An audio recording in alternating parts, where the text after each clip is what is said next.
आपने बस ये धागा अपने दाएं बाजू पर बांध लेना है। इंशाल्लाह इंशाल्लाह कभी भी आपके ऊपर परेशानी नहीं आएगी। ये आप धागा अपने दाएं बाजू पर बांध लेंगे तो इंशाल्लाह एक परी आपके हमेशा साथ रहेगी और वो आपके ऊपर कभी भी परेशानी नहीं आने देगी। तमाम देखने वाले और सुनने वाले दोस्त पापों को सैयद इमरान अब्बास का सलाम। उम्मीद करता हूँ कि आप सब खैरियत से होंगे। नाज़रीन इकराम, ये धागा बनाने का अमल बहुत ही आसान तरीन है और अज़मुद्दा तरीन भी अमल है। नाज़रीन इकराम, बहुत ही आसान तरीन है, बहुत ही आसान तरीन है।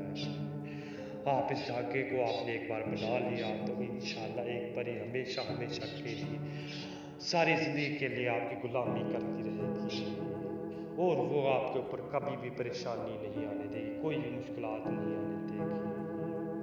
अमल बहुत ही अज़मुद्दा तरीन है।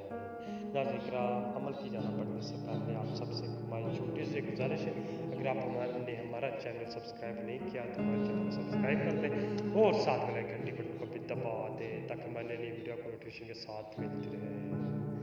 चले जी नाज़रीन इकराम, अमल की जाना पड़ते हैं तो इस अमल को करने के लिए आपने लाल रंग का धागा ले लेना है।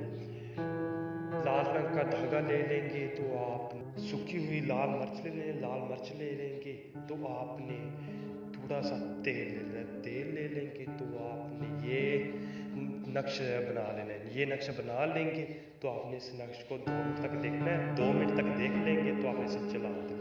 जला देंगे तो आपने इसकी राख को तेल में गिरा दें। तेल में गिरा देंगे तो आपने इसके अंदर धागा रख देना। धागा रख देंगे आपने इसे 2 दिन तक इसे करना नहीं है, ना ही वहाँ से उठाना है। जहाँ पे भी आप रखेंगे ना ही इसे आपने देखना है। 2 दिन तक आपने इसे रखे रखना है और तीसरे दिन आपने नमाज पढ़ के आपने इसे अपने दाएं हाथ पे बांध लेना है। दाएं हाथ पे बांध लेंगे तो इंशाल्लाह उसी टाइम ही परी आपके सामने हाजिर हो जाएगी और वो सारी ज़िंदगी के लिए आपकी गुलामी करती रहेगी।